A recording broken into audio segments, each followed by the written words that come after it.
Running's like the weirdest community because we do all kinds of. That's pretty bold coming from us. I guess. We don't. You don't. Wait. But we don't tape our nips before we do our activities. Well, speak for yourself there, Toots. Well, maybe you do, Chris. I don't know.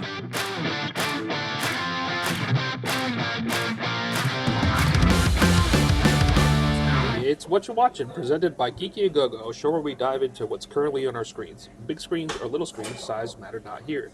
Just the quality, or lack thereof, of our cues. Today we're recording for the first time live in the beautiful Rise and Shine restaurant in Scotch Plains, New Jersey. Joining me today... Cut. Who are you? Joining me today...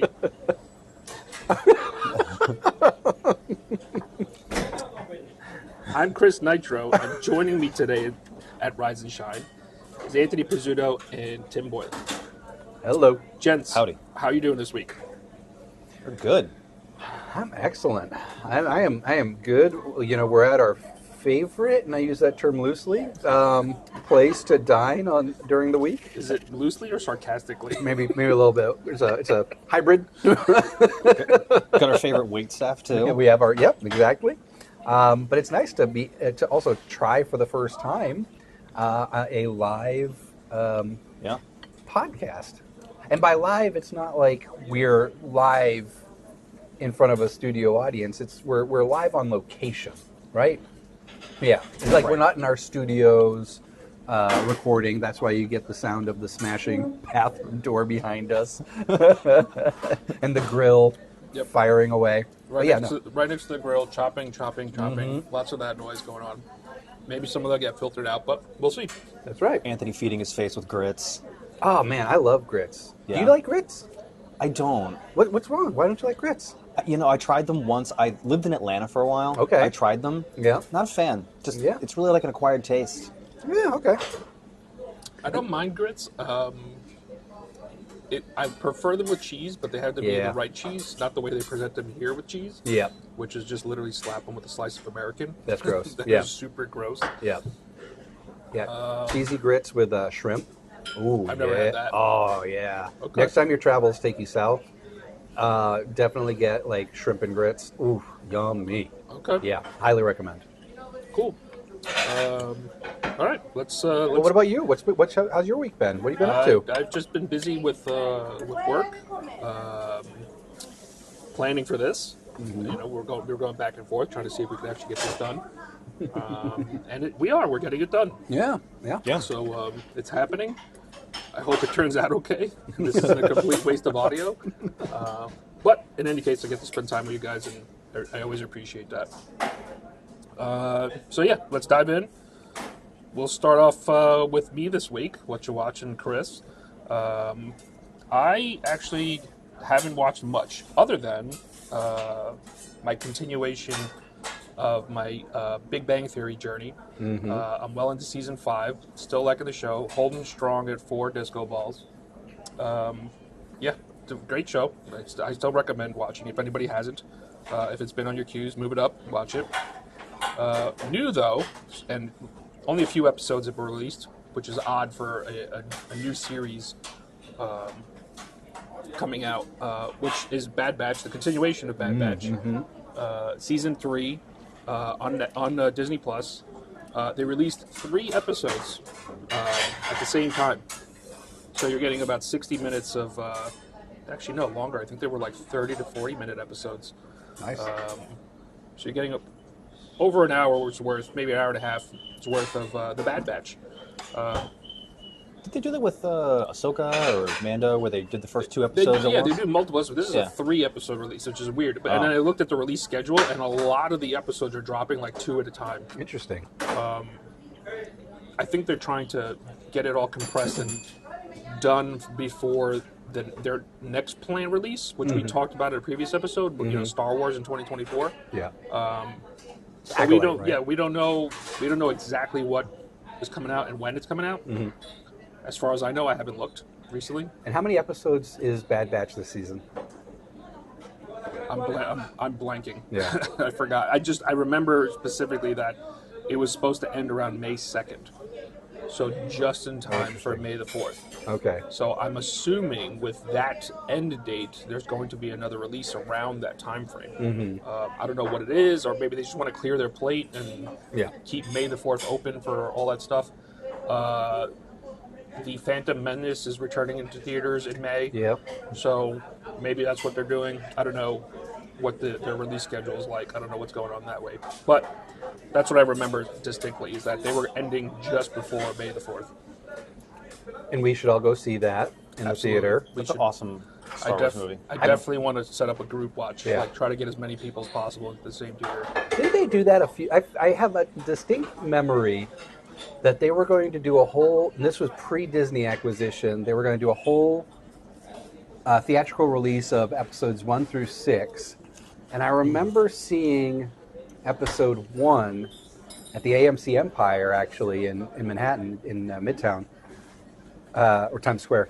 And but then nothing else came out after that. They did episode 1, and then they didn't release everything else as expected. I wonder if... Was it during the acquisition? Or? It was before. I was still living there, so that was 2008, 9, 10, 2000... So Maybe it was a couple specific years. to that theater? Maybe.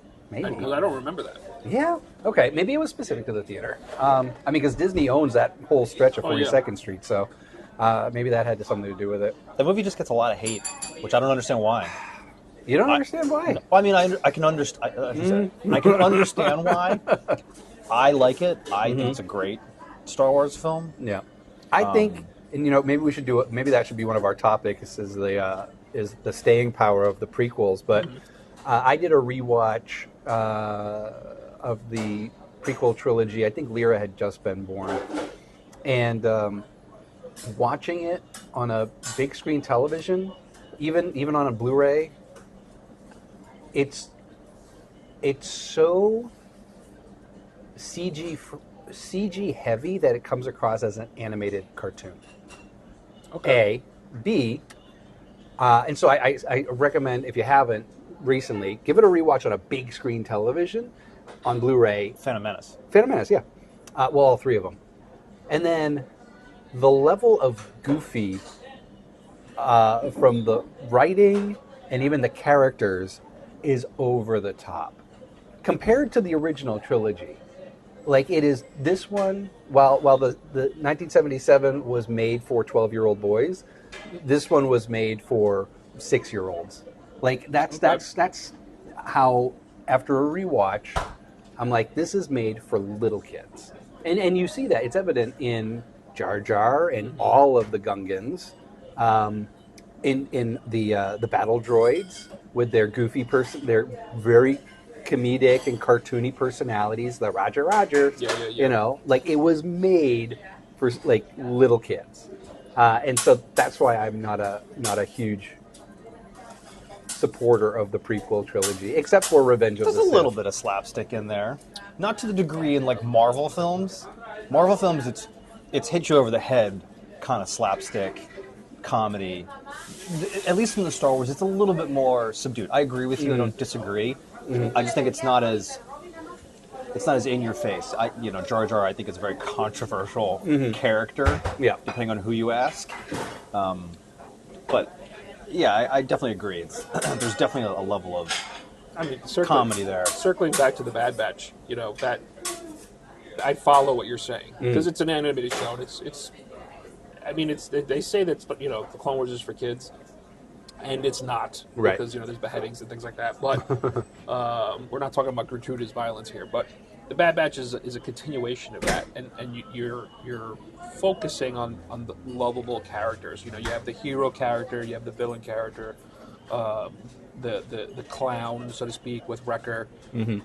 Just silly, he does silly things all the time. So I see what you're saying. I can totally catch the Phantom Menace being cartoonesque.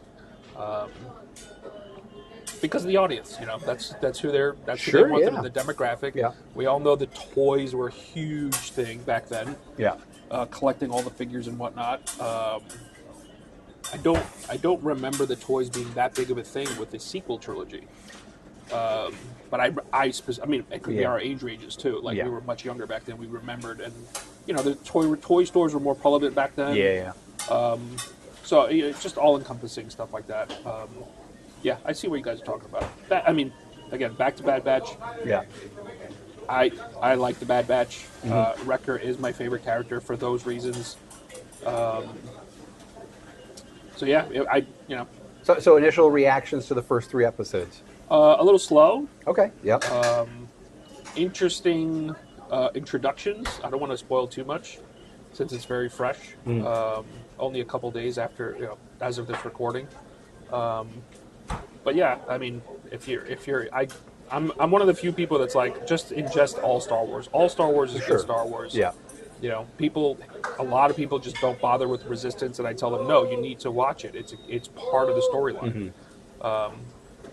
I wish I had that discipline with the books. They fill in a lot of holes and stuff like that. But I mean, definitely, we definitely, this is a Whatcha Watchin show, so anything that you get to watch, I'm absolutely an advocate for it. So if you're a fan of Star Wars, you like the Bad Batch, I highly recommend it. Like I said, a little slow for me, but it's Star Wars, so watch it. I'll give it. I'll put the stamp of 4 disco balls. Okay. Nice. Just because I like Star Wars, and we're kind of So biased disco balls. yeah, definitely biased disco balls. That's great. Let's move it on. Tim, what you watching? So I have found, this is probably not a new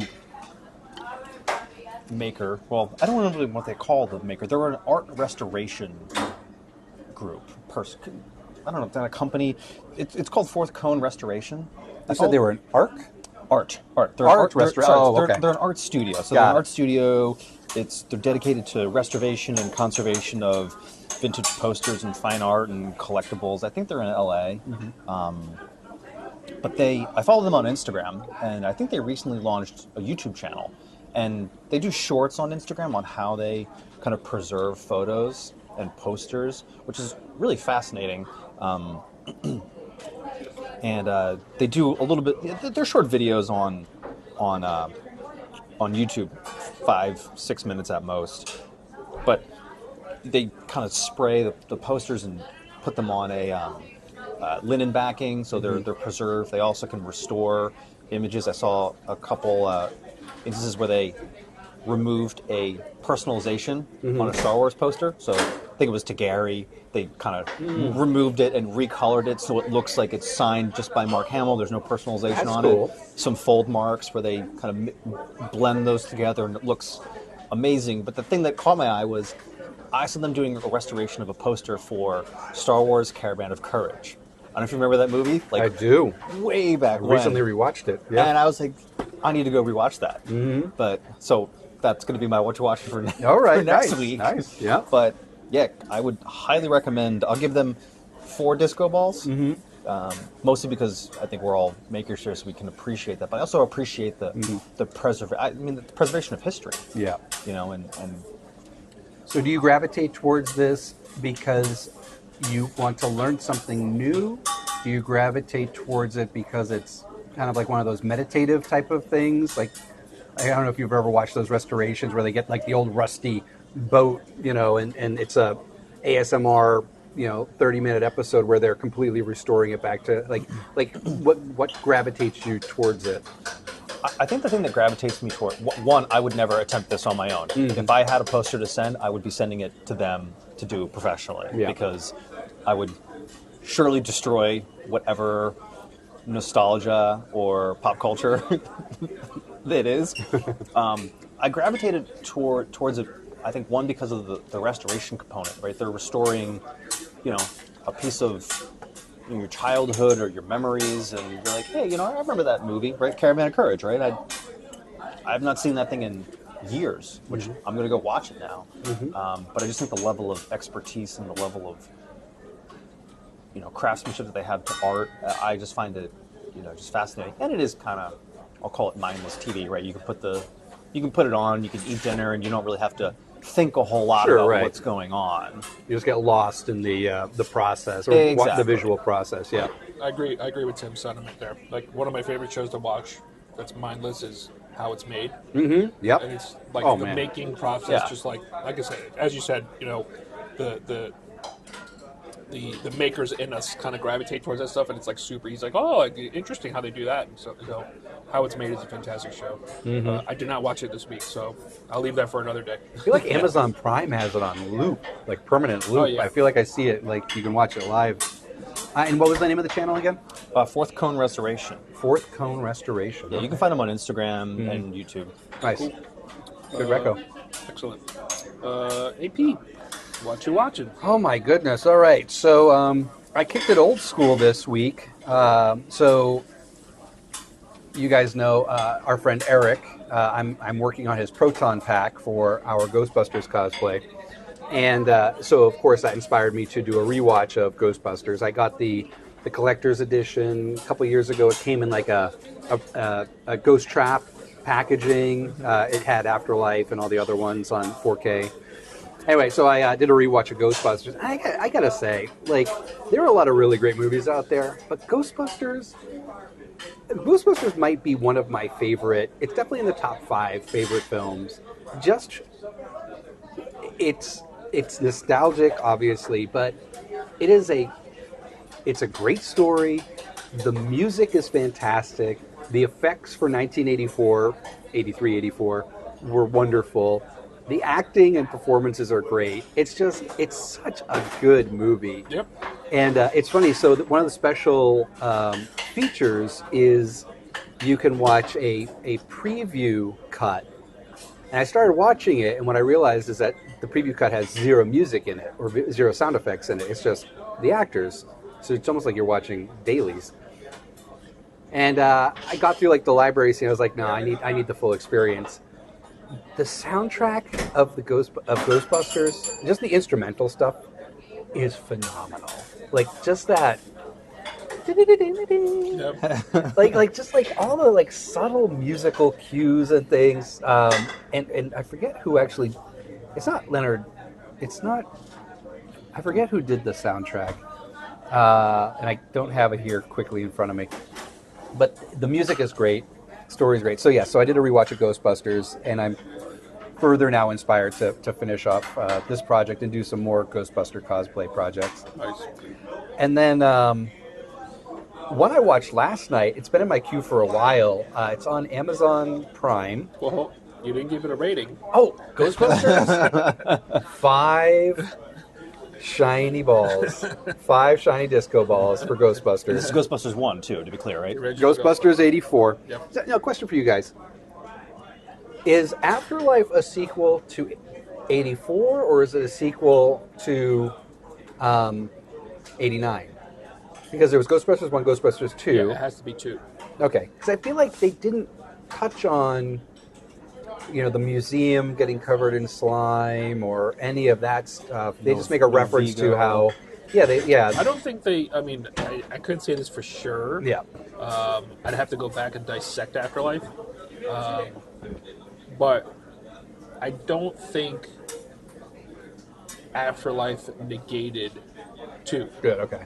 I think because 2 is also a continuation of 1. Right. So it's just the history of the Ghostbusters. I don't know if they mentioned Vigo. I don't know. Like I feel like that's all in the same lore. Yeah. So I don't like I said, I don't think it negates 2. I think it's much later in the timeline. Right. Yeah. Obviously, Egon has passed away and all that stuff. So They should bring back Dr. Janosch. Well, I'm curious, like, if we're going to see, and we never did a trailer reaction, and a new one came out recently, but I'm wondering if Janosch might make an appearance. I'm wondering, or Vigo, and I'm wondering if Louis Tully will make an appearance. That would be like the biggest surprise. yeah. Oh boy. Me personally, that's the biggest thing is Lewis coming back. That would be amazing. Rick Moranis. I mean, he left for personal reasons, and I Yeah. get that, but it's much it's much later in his life. Whatever. If you're listening to this, Mr. Moranis, Right. Please come back. We'd please love to come see back. you. We come would back. love to see you. I'm sure you know this, but please. I highly doubt he's a listener, but just an appeal to your fans. Like people would love to just see you one more time on the big screen. Agreed. Yeah, go on. All right. So the next one is on Amazon Prime. It's called Totally Killer, and it stars Kiernan Shipka, who was Sabrina on the Netflix version of Sabrina. I don't even think it was called Sabrina the Teenager. I think it was just called Sabrina. Yeah. Who else is in it? The woman from Julie Bowen from Modern Family. Anyway, it's Back to the Future meets every 80s slasher film. So it takes place modern day, and this town has this kind of back like 30 years ago. There was this serial killer that killed a bunch of teenagers one night, and he comes back and kills the mother of Kiernan Shipka, Julie Bowen. Anyway, Kiernan Shipka's best friend creates a time machine because who doesn't, create a time machine? And she goes back to 1984 when the killings happened, or 1986, 87, when the killings happened to try to prevent them to catch the killer so her mom doesn't die. Perfect, right? And it's just it's a horror comedy. And so 2023 Kiernan Shipka goes back to 1987. There's a lot of woke comedy to it. Like a guy's walking around with a shirt that says FBI federal booby inspector, and Kiernan Shipka's like, that T-shirt's problematic. He's like, what does that mean? Or they refer to someone as Fat Sally, and she's like, you really shouldn't be calling them Fat Sally. Like things like that. So there are lots of generational jokes because she's from 2023, going back to the 80s where it was a little more rough and tumble back then. What kind of time machine was this? Please tell me it wasn't a hot tub time machine. No. It was a video game cabinet, Okay. or not a video game, photo booth. And she turned the photo booth into a time machine. Okay. Yeah. Anyway, I give this one 4 disco balls. It was entertaining. It was a good watch. Could it have been better? Sure. But it's a horror comedy. I don't think you're ever going to get an Oscar for one of those. I've been fun. What platform was it on? That's on Amazon Prime. Amazon Prime. Okay. Yeah, and it's free to watch. So Cool. yeah, it looks like it came out last October. So it's been out there for a little bit. Nice. Yeah. So a lot of fun. Cool. All right, that's all we have this week. Make sure you follow us everywhere at Geeky and let us know what you're watching. We just released a brand new today, Patreon account. Follow it, or like, or subscribe, or whatever, or send us your money, however you say it. Subscribe. For Patreon, patreon.com/geekyagogo. It would really help us out if you helped us pay some of the server bills and whatnot. There's some swag on there that you can sign up for that we're giving away totally for free. So, if you like this podcast and want to support us, please make sure you head up to Patreon. We'll make sure it's in the show notes and blast it on the social media. Make sure you subscribe or follow the podcast on your favorite platform, and please leave us a review. It doesn't cost you a thing, and it does help us reach more and more people. Thank you so much for listening. Bye. Bye.